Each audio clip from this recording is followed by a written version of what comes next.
Welcome to the Neverworld podcast, where together we explore the strange and unusual. Every journey starts with the first step into the unknown.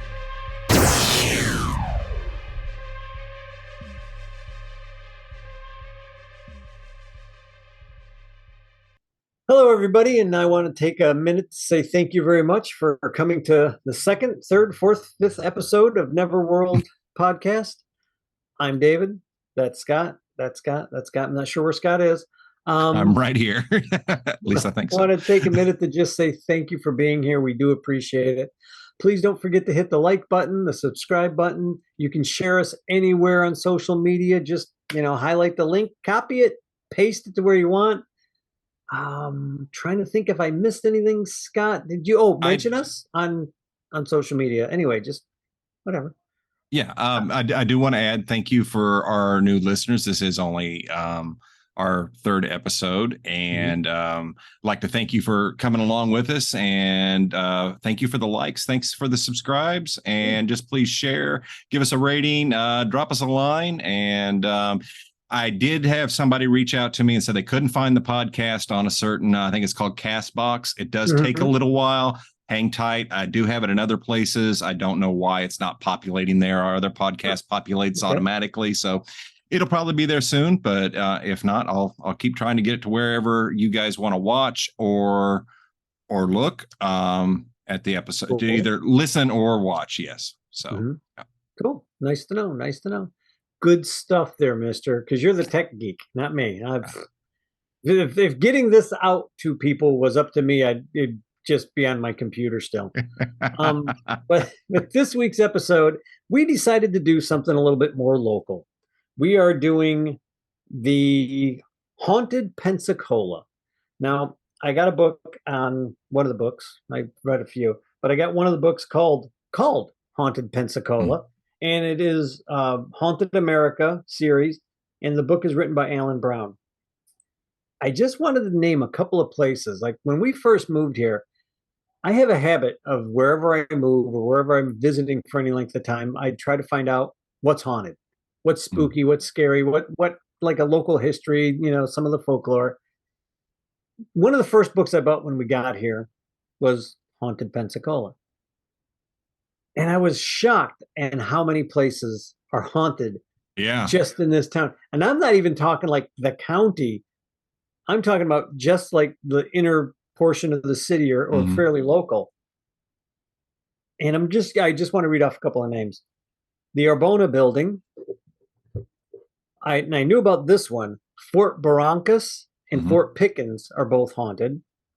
I think Barrancas is the one they think might have Geronimo, a ghost of Geronimo or a spirit of Geronimo walking in it. I think. Well, I think he was housed there as a prison. I don't know much more than that.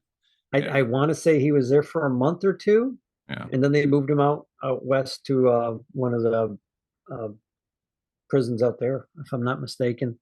Why they brought him all the way to Florida, I don't know. I'm going to have to read about that. But that's something I'd like to go over. Anyway, the Old Christ Church, the Naval Air Station, Pensacola, which there are places in the Naval Air Station that are definitely haunted that I've read about. The Naval Hospital of Pensacola. I'm just going to roll up a little bit more. Seville Quarter. That's basically downtown where all the bars and little shops and stuff are at in this town, folks. Where Godzilla came in and wiped everybody the hell out. Pardon the expression. And it didn't look like that. For some reason, the city in the movie was massive. Yeah, like, and we don't have basements here. We're in a swamp. There's no basements. There's no underground levels. Yeah, I don't know. I don't give a crap how advanced the government is. They're not digging that tunnel system here. No. But anyway, there's the Unity Church. There is what you're going to talk about today, the Sager Theater. No, the Imogene. Did I pronounce that right? No, the Imogene is what I will be talking about. The Imogene Theater. I'm sorry, Imogene Theater. My bad. I saw Sager. Thought that was it. Sanger. And Sanger? Sanger, yeah. It is the Sanger Theater, yeah. Okay. I would have never pronounced it that way, but okay, cool. Somehow I'm not surprised. Names? Me mess up a name? Never. I'm not judging. I'm not judging. No. Thank you. Don't. And then the building that I'm doing is the old Pensacola Lighthouse. Which is on Pensacola Naval Air Station. Again, Yeah. very haunted. I mean, this is crazy, folks. It's crazy. Now But I want to go throw ahead. something out real quick since we're talking about haunted Pensacola, and Dave's already pointed out that there is so many hauntings here. And what's Right. a little known fact, and I don't have the exact date in front of me, but Pensacola is the actual first settlement Mhm. in the U.S. Yeah. Yeah. And So I had that it date got written down wiped and I out. don't know where I put it at. Yeah, it Yeah. got wiped out by a hurricane. You're right. And St. Augustine, is it St. Augustine that has the title St. as the, Augustine is yeah, what they call the was oldest next, settlement but it's not. It's Pensacola by a long shot, by I like think. And 100 years, isn't it? yeah, it's If I sometime in the remember correctly. 1500s they settled Yeah. here. And I think it So was the Spanish, if I remember correctly. it was. They And came there's up to still the Gulf of archaeological Mexico. digs going on downtown. There's times I've been downtown and Yeah. seen areas out where they were getting ready to build a building, but they're still uncovering pottery and coins and Yeah. stuff like that, Old which is pretty ruins wild. Yes. of what was left. Yep. That must have been a heck of a hurricane that just Well, wiped in it that out time, because it never building came they didn't back. have building codes. I mean, Yeah, this is true. no way to measure the wind, no way to even know it was coming. True.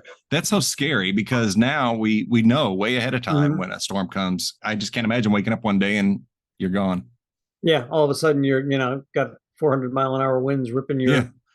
ripping your roof off and your walls down. Rough But times. But yeah, anyway, I'm glad you said that because I would have forgotten about it. I wanted to bring it up, and I was thinking about it yesterday. But with that said, old area, and that's excluding the natives that lived here initially. mhm. Um, Go ahead. Let's talk about the Imogene Theater.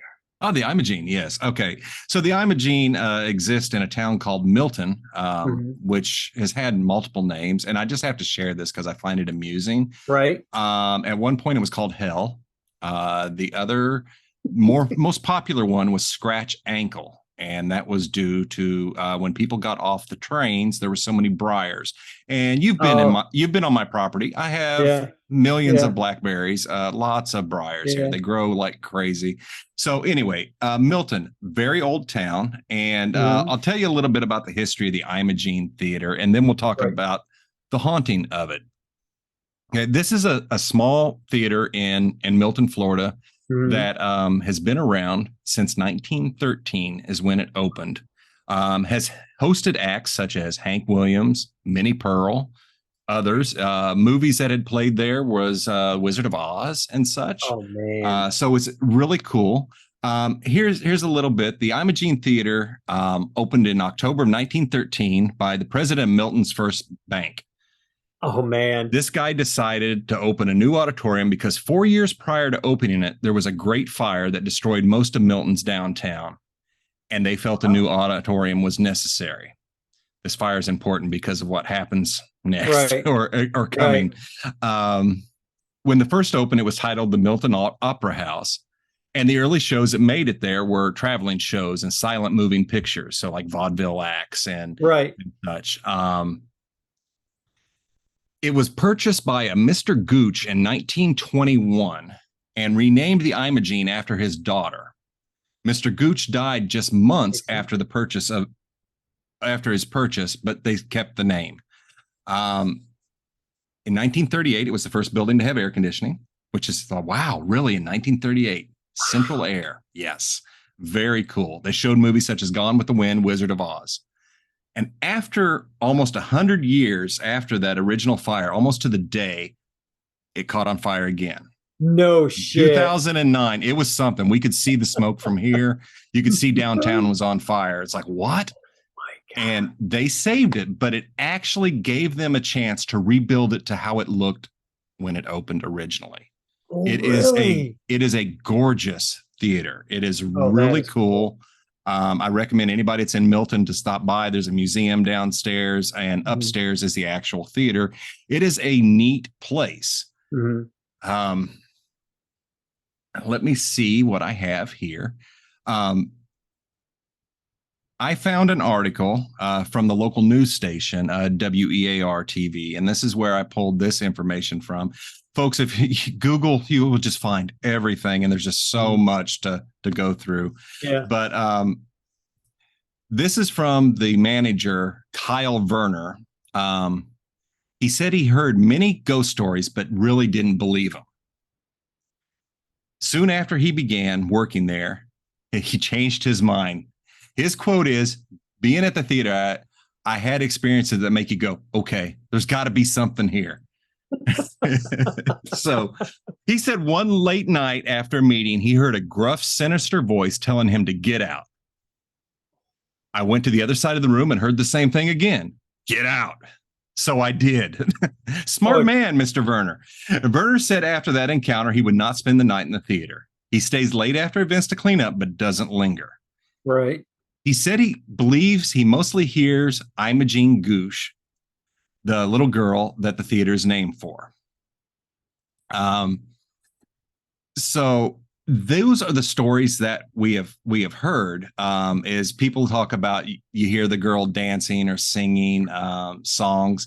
There has been so many local ghost hunters in there. I can't even start to name all of them who have written about this. So when you start doing the research, it's like, my God, they have investigated this like crazy. Yeah. And there's some really, really cool things. One of the things I like about this story on WEAR is Werner loved that Imogene showed himself to her, and says, when we leave at night, we always say good night, Imogene.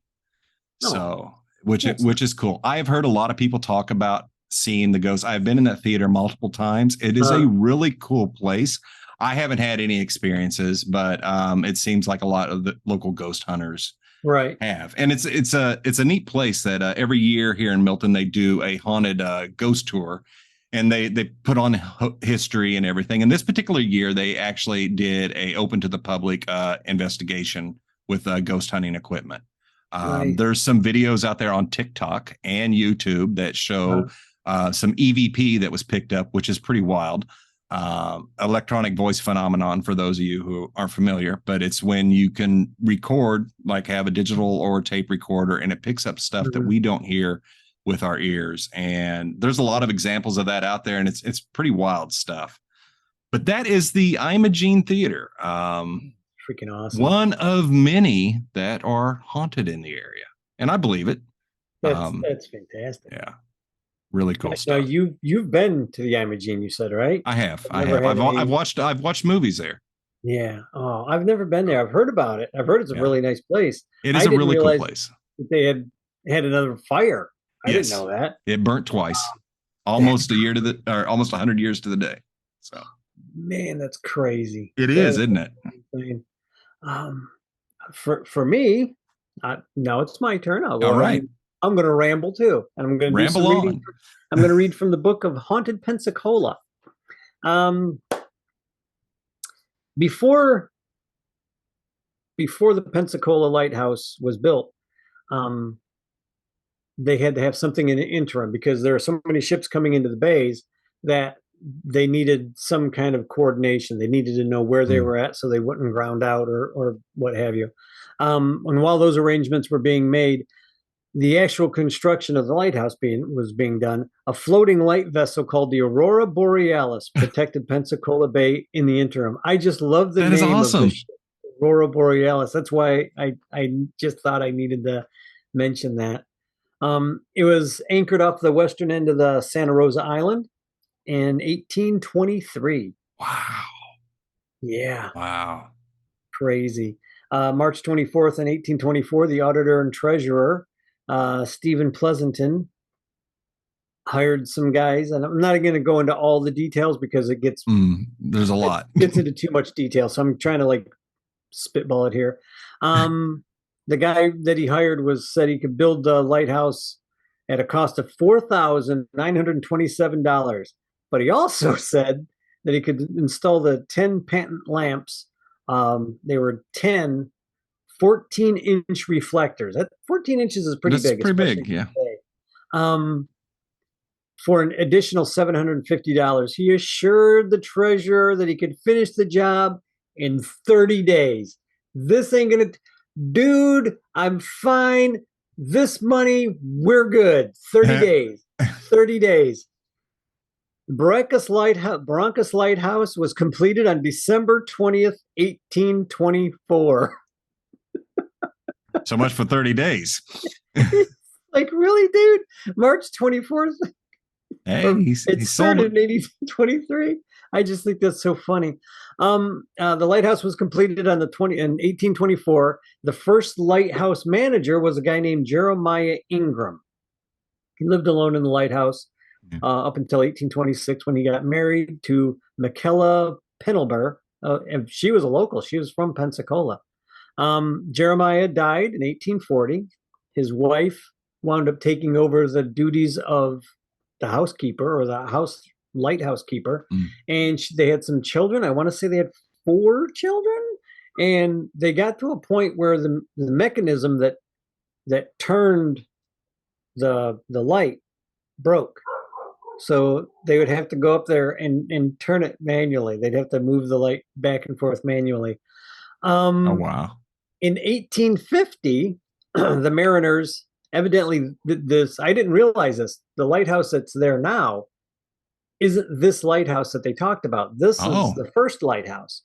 Because in 1850, the Mariners started complaining about the modest lighthouse. They said the trees on Santa Rosa Island. Now, if you've not seen Santa Rosa Island, even today, the trees don't get all that big. No, they really don't. But they said the trees were obscuring the beacon and the light itself wasn't bright enough.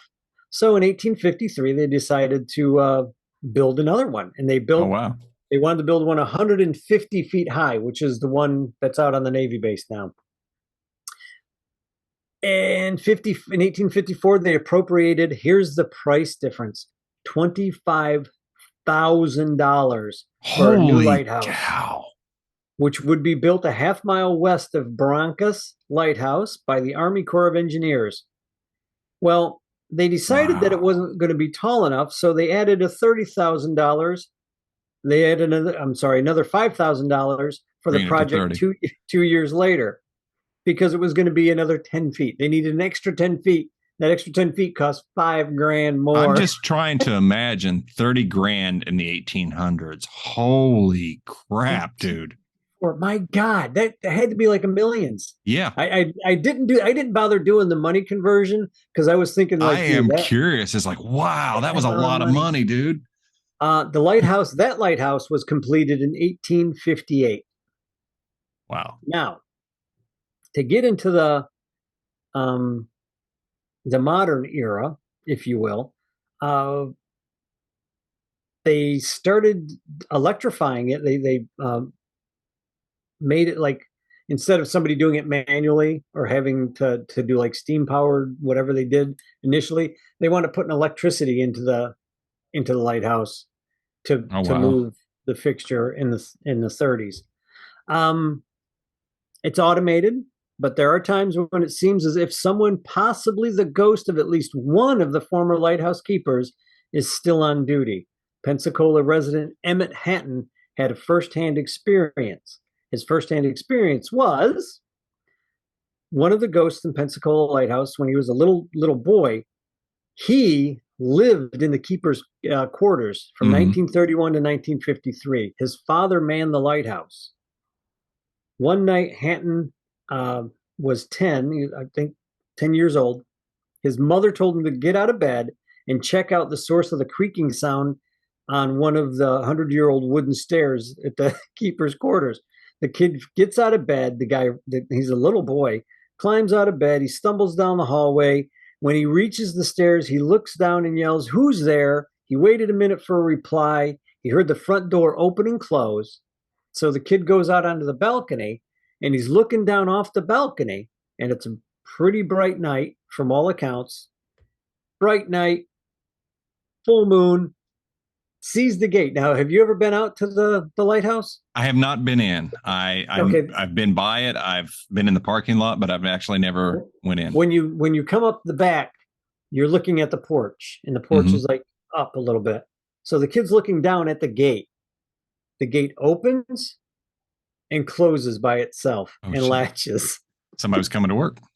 And the kid was like, "Holy crud!" um, that's just one of the stories. It says here, paranormal activity inside the lighthouse and the keeper's quarters was connected to the blood stains. People think it was connected to the blood stains on the floor. And they say on the pine floor and the second on the, I seen this when we were there because I went into the lighthouse once or twice on the second floor.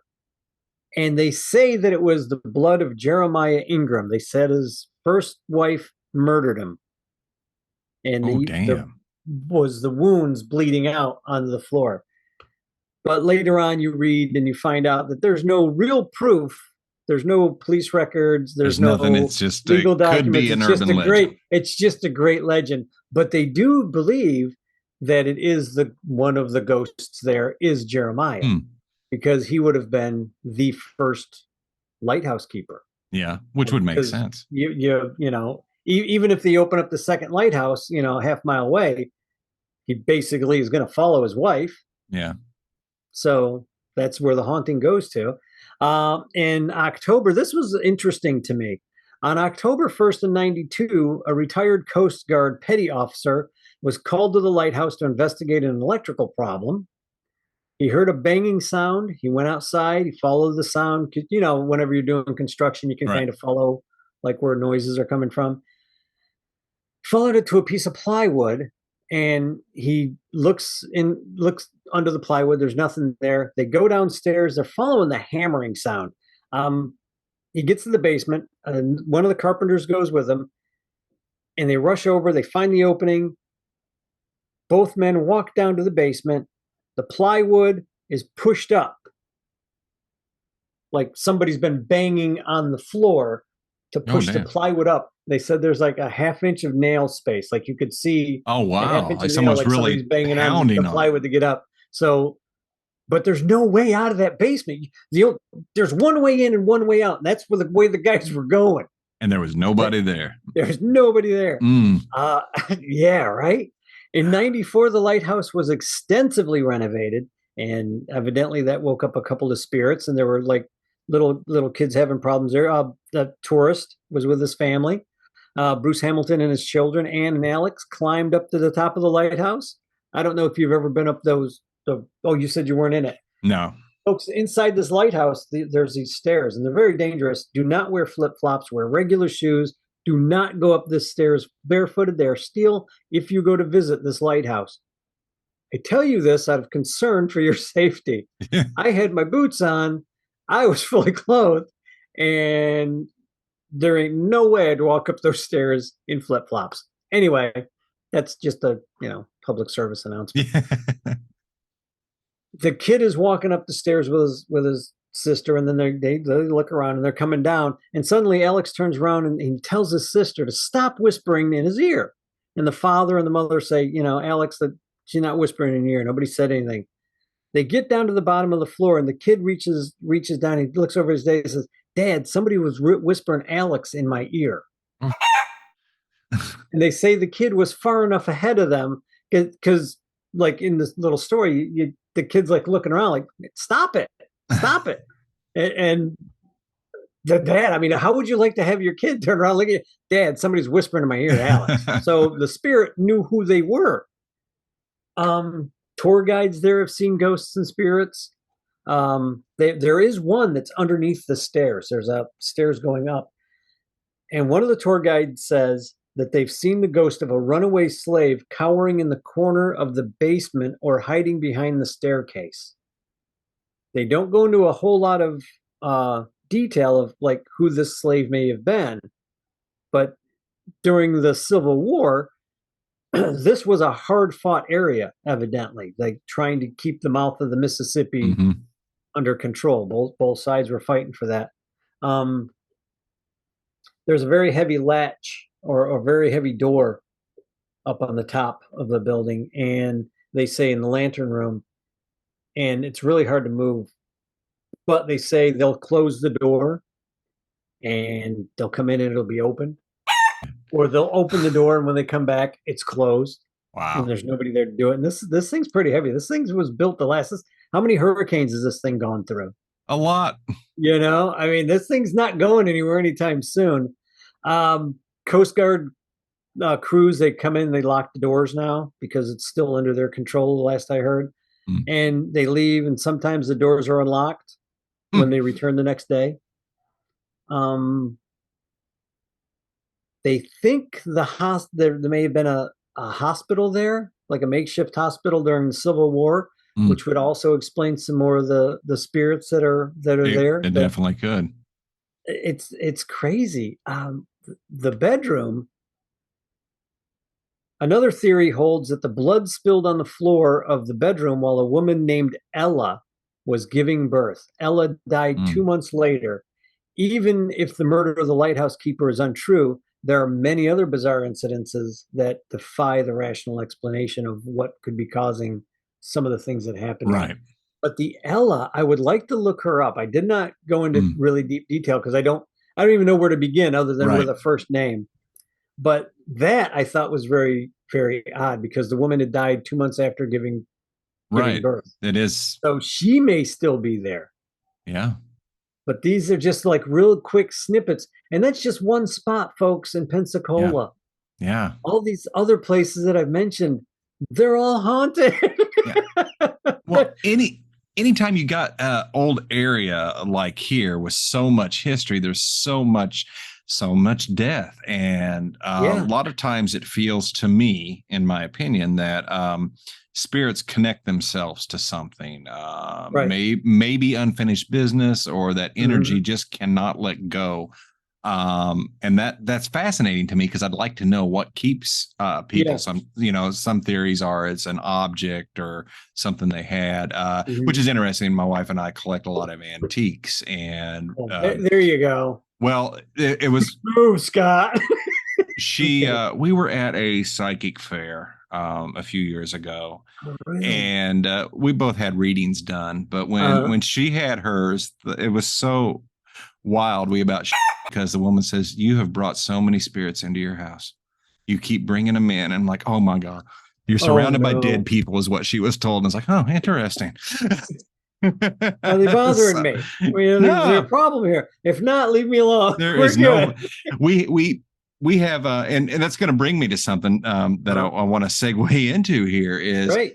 here where I live now, nothing. But the house we lived in 20 years ago Uh-huh. was and this is another little area of this area that has a lot of history. Is our house was in Baghdad, Florida, spelled Oh, different, geez. no H.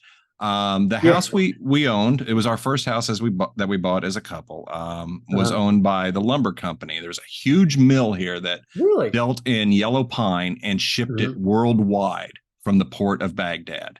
There's really cool pictures of these Hmm. huge ships with all the sails and everything that would load up, and they would ship the wood Can I everywhere. interrupt you real Yes, quick? please. Are they still doing that? I mean, I know we still have all the pine forests and stuff We around here still for the we paper still do the mill. pine, but the mill and the port are gone.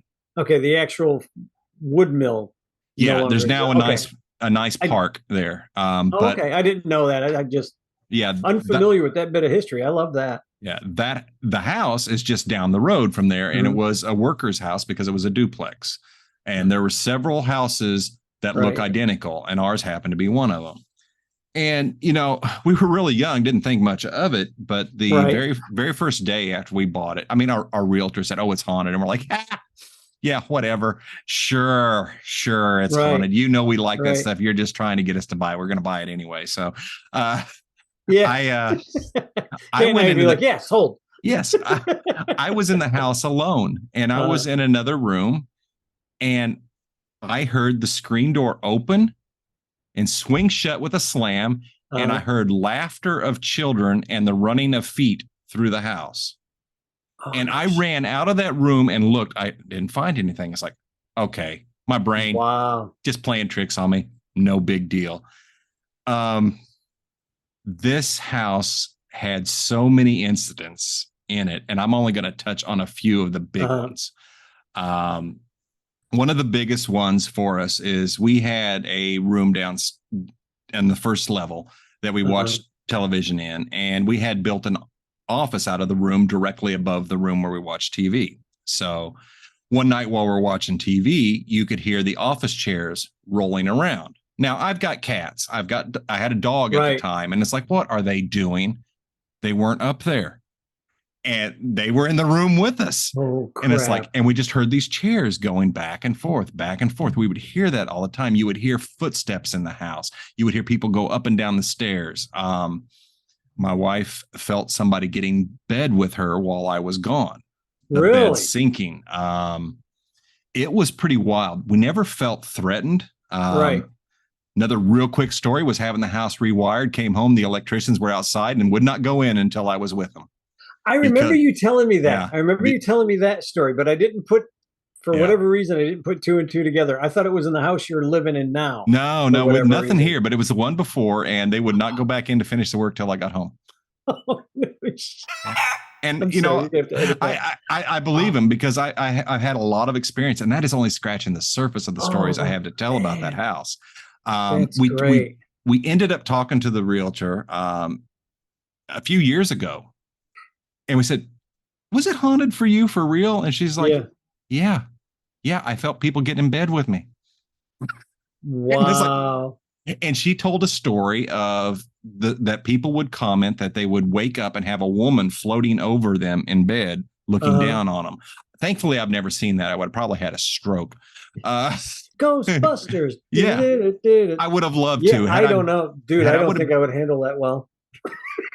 we handled it surprisingly well because for some reason we never felt threatened. No, I mean like waking Oh, up and oh, I wouldn't be somebody, able to handle that. an No, that apparition floating in front of me. I don't no. care who it was. Yeah, yeah. She sleeps 3 feet above the bed. But anyway, Yeah, yeah, exactly. but Yeah, so that's that freaking great. it was cool. So I am definitely a believer. I have a lot of events in my Mhm. life where I have actually seen full blown apparitions. Yeah. I've sensed it. I've felt it. I have been physically touched, pushed, Mhm. punched.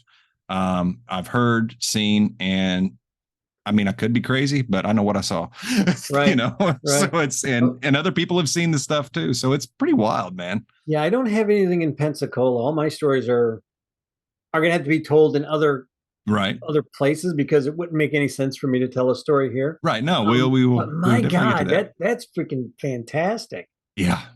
Yeah. And I That's wish I would have great. been into this at that time. You know, Yeah. I was just always really cool. None of this stuff was on TV, not, or if it No. was, I never paid In much search attention of, to it. the Yeah. I would have, closest thing then would have been yeah. reruns of In Search of, or Sightings, I think might have been Yeah. around at that Yeah. point. But really nothing Nothing much. like today. Nothing like today where No. every guy and their friend does a podcast about the supernatural or, you know, I Jerks, mean, who do just they every time think you turn on, they are? I know, right? There's only 10,000 of them out there. What's one more? Thanks for listening. 10,001. 1001. But yeah. So I think it's really cool that areas like this, with all Yeah. the old history, you're gonna get that with all the old artifacts where, you know, Mhm. I do believe that spirits do latch on to Yeah. things. It just seems like it. Mhm. It makes sense to me. Yeah. Yeah. Makes What total they sense to me. are they really our loved ones? Are they really the souls? Or I don't know. Are they interdimensional beings? I don't know. Oh, It's something we one day I think we'll find out. But yeah. Yeah. I think it'll come abundantly obvious at some point. What at least what some of the answers are. Maybe yeah, not all of them. I think you're always. I don't give a crud how advanced we get as a species if we don't wipe ourselves out soon. Well, if we get advanced as a species, that we'll ever know everything. There's no, just no. The universe is just too vast. And when you look at the universe, I'm not talking about just what we live in. I mean, all the other dimensions that God only knows how many. I think they count right, that there's possibly 20. And then yeah, some scientists are like 20, every yeah. decision, some philosophers say every decision you make creates a new dimension. So That hurts my head yeah, when we yeah, start like, going down there. Yeah, and that's true. And yeah, we may eventually find out, but I mhm, guarantee by the time we do, there will still be people who will close their ears and their eyes to yep, what's right in front of them. yeah. Well, I tend to think I have an open mind when it comes to this. I mhm, am incredibly skeptical. I do require a pretty high level of proof. I think you But have to be skeptical. you have to be. I can't You take have to be. everything with, you should take everything with a grain of salt and just Right. take a look at it. We've all heard the ghost stories. Some of them are embellished, some are Mhm. just made up for attention and everything. I believe because of my life, I've seen enough that I just cannot explain Right. at all. And you can't say it's just a I don't know what could be, what could make up for me seeing things. And I guess Right. that's Right. when we start getting into the science of electromagnetic fields and what it does to your brain and stuff. But Right. Yeah. so that's a whole nother that's a whole nother thing. Different But yeah, podcast. yeah, you do have to be skeptical, and you do kind of want to, like me, I want to believe. You want to believe. I want to That's believe. fun. Yeah. Yeah. With what we were just talking about, like the ghosts and whatnot, and the haunted and the spirits and the Yeah. hauntings. Just like I said, in this town alone, God, just this one book, and I'm sure they didn't cover everything in this book because the oh book's no. not that thick. It's just like 3 or 4 pages, real big beats on certain places, and it's just fantastic. Like I would have never dreamed that there was that many haunted places. And I talk to people at work, and they talk about other places that aren't in this and aren't in anything else that I've Yeah. seen. I'm like, really? Like the I guess we could, the cemetery that we want to go and Coon Hill investigate. Cemetery in Coon Jay, Hill Florida. Cemetery. Yeah, that's one that we've talked about. We tossed around before we started the Mhm. podcast of actually doing a ghost investigation, which I'm sure it's been heavily investigated. But a Right. lot of neat stories surrounding this cemetery up in Jay. Right. I'd like to take a And look at that. yeah, absolutely. Cemeteries are fascinating places for me. Right. Yeah, When it's cooler. when it's Right cool. now it's December and it's 70 degrees out and It's humid. summertime in Florida, in the Florida swamp. Skunk Ape's having a good time. That's right. We'll have to do that like in December, January, February when it's It might be a 40. bit chilly in February. That's right. Yeah, yeah. So, anything else, Dave, about haunted Pensacola? Oh, folks, if you come here, grab this book. Grab the book Haunted Pensacola by, I believe I said his name was Alan Brown. Mm. Um, and just go visit. But Go check the look at sites. these streets. Some of the streets have changed a little bit, which is very funny because there was an old whorehouse downtown that they Mm. talk about that is, of course, no longer there. But the way the book writes it is part of the building is still there, and then another part was brand new, and you can still see like the prostitutes either walking in and out through the wall where a door would have been, Oh my! that sort of thing. So Wow! that's the kind of thing that I look at and I think I would love to see that. I mean, in this town, close up, I'd like to see that. I would Just love to see it too. yeah, Absolutely. And we'll have doesn't have to to. be a prostitute. I'm just saying, like a Yeah. ghost is what No. I want to see. Absolutely. We should take our show on the road and do some investigations. Hopefully, Yeah, we'll it's get it to fun. a spot where we can do that and do a remote broadcast of the show. I think would be Mhm. absolutely awesome That to would do be that some night. terrific when we're doing those. Absolutely. Um, so I would like to thank everybody for hanging on for the ride. Bear with us. We are getting this thing rolling. We don't know exactly Mhm. what the hell we're doing, but we're trying. We are trying. We're going to bring you at least good stories. Hopefully, you will enjoy them. Yeah. If you're still watching, but at this point, we think you enjoy it. So go ahead. Don't forget to hit the like, hit the share, Yeah. share us over on social media. Tell Yep. people to come over and take a look at us. Yep. Give us a good rating. Drop us a line. If you're Please. in this area, just drop us a line and say, hi, man, Yeah. go to this haunted place, go to that haunted place. We'll try. We're going to try and do something here probably within the next few months Yeah. because it'll be So nice and cool out. we are, if you want to communicate directly with us, you can do so on Facebook under Neverworld Podcast, also on Twitter at Neverworld Podcast. Look us up. You can communicate with us on Rumble and YouTube as well, where our videos are uploaded every other Friday at the moment. Hopefully, we're going to change that to every single Friday as things roll. So if you want content, hit subscribe, hit like, and we will try and keep you entertained. And some of our episodes will be long. Some of our episodes will be short. We don't have a set set No. time limit. It's just until one of us gets tired of talking You and think we ever says plan goodbye. anything?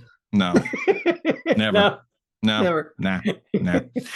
So thanks again, folks. I really appreciate you joining us on our adventure into the unknown. Until next time, be safe.